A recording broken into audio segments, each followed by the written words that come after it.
Querido amigo, hoje o nosso objetivo é estudarmos 1 Tessalonicenses, capítulo 3, versículos 9 a 13.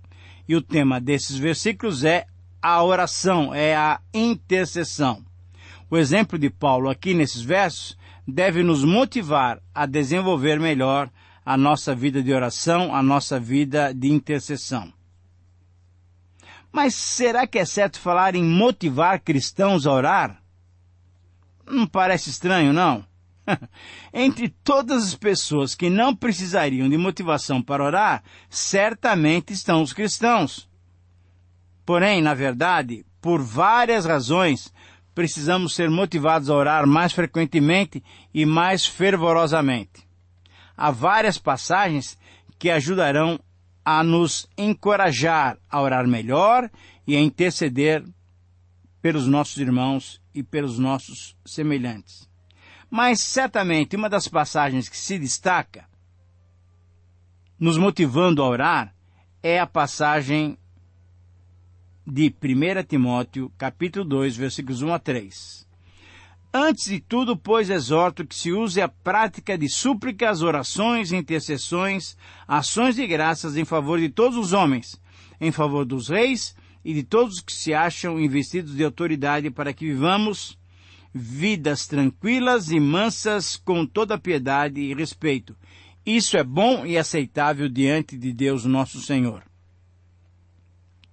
Querido amigo, Paulo estava escrevendo a Timóteo para que ele se conduzisse corretamente no seu ministério lá em Éfeso. Mas é interessante que logo no capítulo 2, ele começa a ministrar para Timóteo, querendo que Timóteo ajudasse os irmãos a desenvolverem corretamente essa área, a área de oração. E Paulo então menciona 4 tipos de oração que devemos fazer. É interessante que nós nos encontramos em algumas circunstâncias, e circunstâncias muitas vezes difíceis.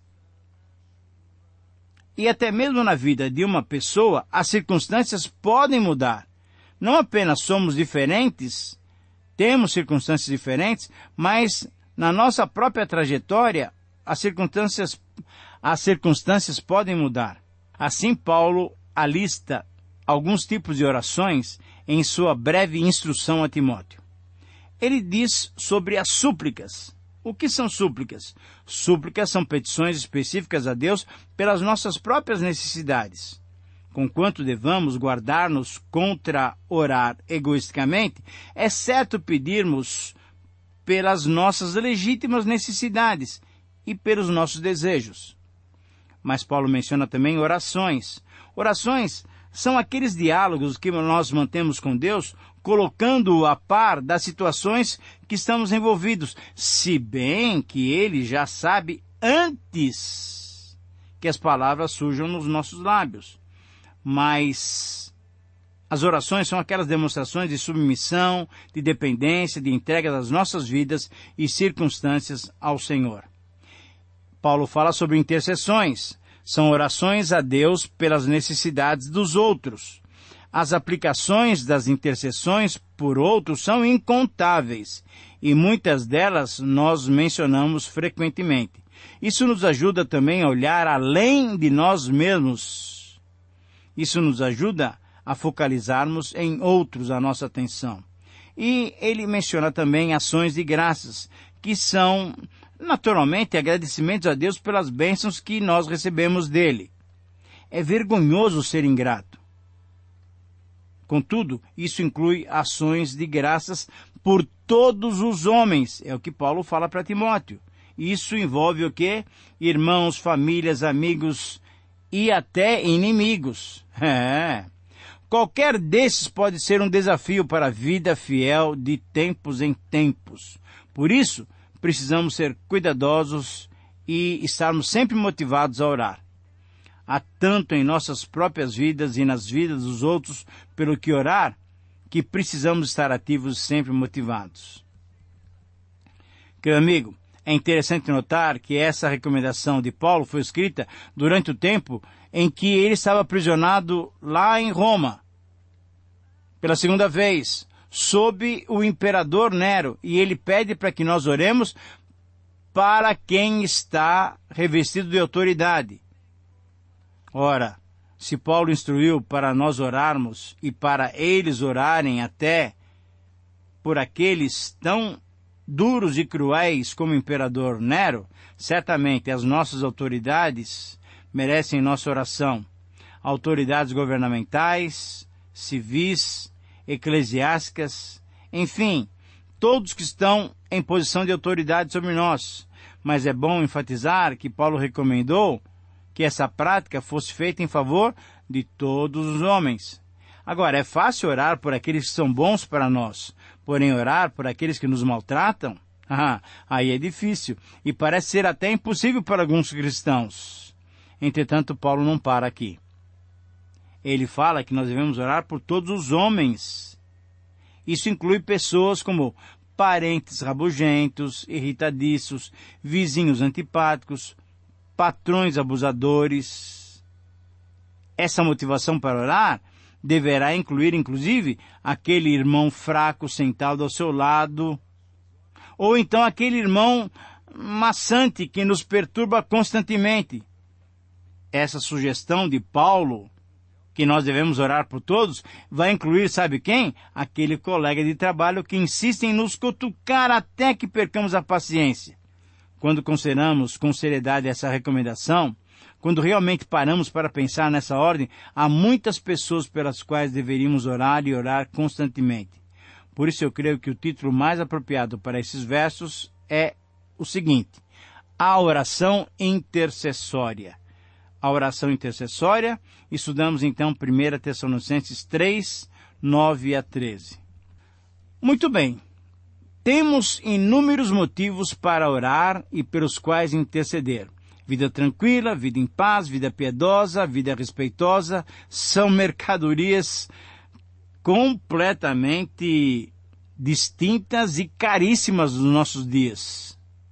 Porém, a oração habitual e fervorosa contribui para que todos esses pedidos aconteçam. O próprio Senhor a quem servimos pede a nós que oremos persistentemente a Ele. Querido amigo, quando nós oramos de acordo com a sua vontade, Ele ouvirá o transbordar do nosso coração. E esse transbordar pode ser por causa dos nossos próprios pecados, pode ser para resistirmos à tentação, pode ser por sabedoria, ou pode ser apenas porque não temos ninguém mais para compartilhar. Podemos colocar os nossos cuidados sobre Ele porque Ele cuida de nós. Mas certamente esse derramar dos nossos corações deve ser feito em favor dos nossos queridos, dos nossos irmãos. A intercessão faz com que não olhemos tanto para nós, mas vejamos a necessidade dos outros. Podemos ter paz interior, mas podemos ter também tranquilidade exterior. Em sua providência, Deus vê as necessidades dos seus filhos. Não significa que nunca teremos tempos difíceis ou desafios à nossa fé. Significa, sim, que temos um Deus que está no comando completo e que preservará os seus filhos fiéis, sejamos nós ou aqueles por quem nós estamos orando. Enfim, os desafios das circunstâncias sempre estarão presentes, mas o que Deus quer é que levemos tudo a Ele em oração. A pergunta que devemos fazer é a seguinte: você é um intercessor? Mas o que é ser intercessor? O que é ser um mediador? Um mediador, um intercessor, é alguém que clama em benefício de outro. O intercessor é aquele que nos representa diante de um superior. É isso mesmo, eu sei que você está pensando. Enquanto somos desafiados a interceder, temos Cristo como nosso intercessor, como nosso mediador diante de Deus. Sua mediação foi inicialmente cumprida na sua crucificação, mas ela vai muito mais além disso. Temos um sacerdote que nos ajuda. Ele vive sempre para fazer intercessão por aqueles que vêm a Deus através dele. Romanos 8:34 e Hebreus 7:25.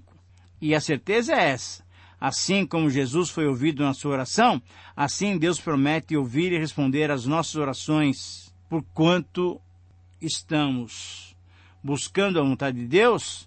Se obedecermos, Deus certamente vai responder às nossas orações. Então, o desafio que esse texto nos dá é o seguinte: Somente a oração intercessória revela o nosso interesse pelos nossos irmãos.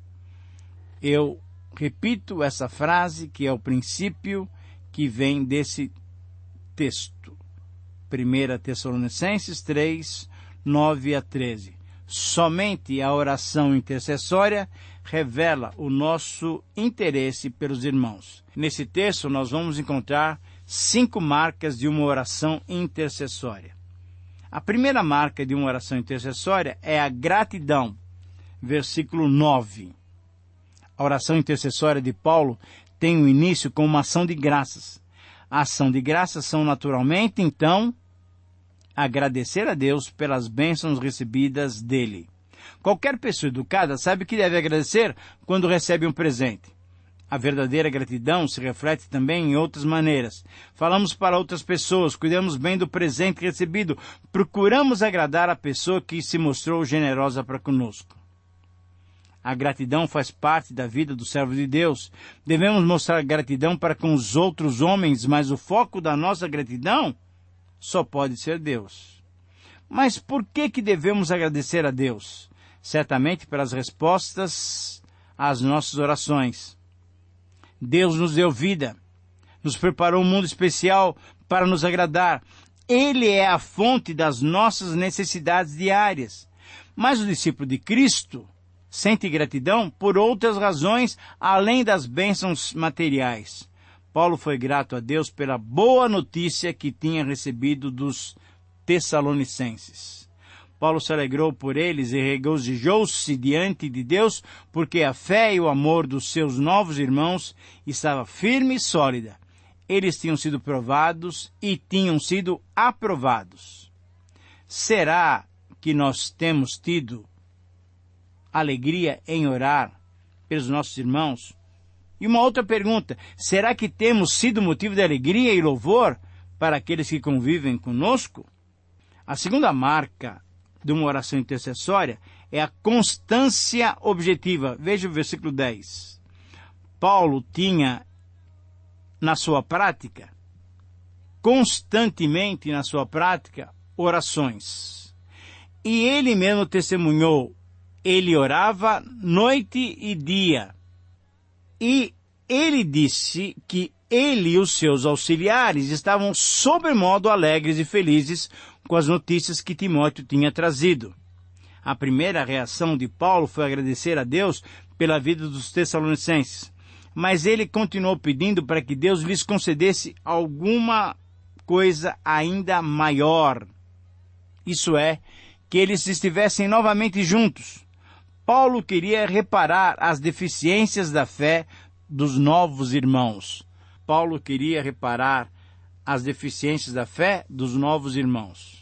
Agora, devemos entender claramente que tipo de fé que Paulo estava se referindo. Certamente o apóstolo Paulo se referia a questões comportamentais, doutrinárias, percepção espiritual, mutualidade e vida devocional. Em termos comportamentais, havia algumas práticas que deveriam ser enfatizadas. Santidade, cada um trabalhando para o seu sustento, e necessidade de portar-se com dignidade para com os não cristãos. Em relação aos termos doutrinários, havia dúvidas com relação aos mortos, em relação à volta de Cristo e em relação à união dos crentes com o Senhor. Em termos de discernimento espiritual, Paulo percebeu que havia necessidade de maior vigilância, de sobriedade, de preparo com a armadura espiritual. Em termos de mutualidade, havia necessidade de consolo, de dedicação mútua, havia necessidade de submissão à liderança, havia necessidade de longanimidade para com todos. E em quinto lugar, em termos de relacionamento com o próprio Deus, havia necessidade de uma vida intensa de oração, de gratidão e de liberdade para a ação do Espírito. Querido amigo, esse era o cuidado de Paulo e o seu desejo era ajudá-los a se desenvolverem nesses aspectos. Será que temos o desejo de gastar nossas vidas em favor dos nossos irmãos tão detalhadamente? A terceira marca da oração intercessória é a objetividade do pedido, versículo 11. O que fica claro nas palavras desse verso é que Paulo queria mesmo estar novamente com eles. Queria estar novamente com os Tessalonicenses. Paulo estava, de certo modo, pedindo a Deus, através de Jesus, que removesse os obstáculos que Satanás tinha colocado sob a permissão do próprio Deus para impedir a sua visita a Tessalônica. E a pergunta que muito provavelmente está na mente de alguns daqueles que estão estudando esse texto é a seguinte: Deus realmente atendeu essa petição? Querido amigo, temos que confiar no ensino do próprio Senhor Jesus. Ele nos disse que, quando oramos a Deus em seu nome, Ele responde às nossas orações. Esse ensino foi confirmado, mais uma vez, pelo apóstolo João, que também afirmou que, se pedirmos conforme a sua vontade, Ele nos ouve. 1 João 5,13. Essa súplica de Paulo foi atendida sim. Deus respondeu a Paulo, mas não no tempo que Paulo queria, mas no tempo que Deus estava preparando. Quando Paulo saiu para a terceira viagem, depois de ter passado mais do que 2 anos em Éfeso, ele preparou sua viagem a Tessalônica, enviando Timóteo e Erasto antecipadamente, e aí sim partiu para a Macedônia. E lá ele teve o privilégio de encorajar, estimular e incentivar aqueles queridos irmãos a ficarem firmes na fé. E depois de mais uma perseguição, ele retornou à Macedônia e de lá se encaminhou para as outras localidades. Porém, ele foi acompanhado por vários irmãos, veja lá em Atos 20, versículo 4. Dentre eles, Sópatro da Bereia e Aristarco e Secundo de Tessalônica. Querido irmão, quando nossas motivações são puras, quando buscamos a edificação dos outros irmãos, a expansão do reino de Deus e a glória do próprio Deus, Deus mesmo concede o desejo do nosso coração. Você tem experimentado isso? A quarta marca da oração intercessória é pedir pelo aumento do amor entre os cristãos. Versículo 12. Como não foi possível viajar de imediato, Paulo não se deu por vencido. Ele orou, ele intercedeu em favor daqueles queridos irmãos. Ele intercedeu pedindo que Deus lhes fizesse crescer no amor uns pelos outros. A mutualidade cristã é um diferencial que mostra ao mundo a transformação que Cristo opera em nosso viver. Amamos uns aos outros, mas precisamos amar ainda mais, pois o parâmetro do nosso amor agora é o próprio Senhor Jesus Cristo. Assim, Paulo queria cada vez mais amar os seus convertidos e ele desejava que esses mesmos crescessem no amor mútuo. Você tem amado Jesus dessa maneira? Você tem amado como Jesus te amou? Você sabe como Jesus te amou? Ele deu a sua vida por você. Ele deu a sua vida por mim. A quinta marca, então, de uma oração intercessória é pedir a santidade, é pedir pela santidade por uma vida bonita até a volta de Cristo. Versículo 13. Se o amor é uma das características do cristão, porque Deus é amor, sem dúvida, outra característica que deve nos identificar com o Pai é a santidade. Sabe por quê? Porque Deus é santo. Porque Deus é santo, Ele quer ver santidade nos seus filhos. O coração pastoral de Paulo se revelava um coração repleto de amor e de bondade para com seus irmãos tessalonicenses. Ele queria o melhor para eles. Ele queria que eles se apresentassem na vinda de Jesus totalmente aceitáveis e sem culpa diante do nosso Deus. É assim que você ama os seus irmãos? Esse é o seu desejo para com eles? Querido amigo, quando Timóteo voltou de Tessalônica, trouxe as melhores notícias para o apóstolo Paulo e para Silas. Eles estavam firmes, os tessalonicenses estavam animados. Paulo e seus companheiros, então, renderam graças a Deus, mas também intercederam pedindo ainda mais que Deus lhes desse a oportunidade de estarem juntos. Mas Paulo pediu muito mais. Pediu que os tessalonicenses continuassem crescendo em amor, a fim de que fossem inteiramente prontos para a vinda de Jesus. Será que temos essa disposição de orar pelos nossos irmãos? Que o Senhor te abençoe a amar com esse amor pastoral. Um abraço e até o próximo programa.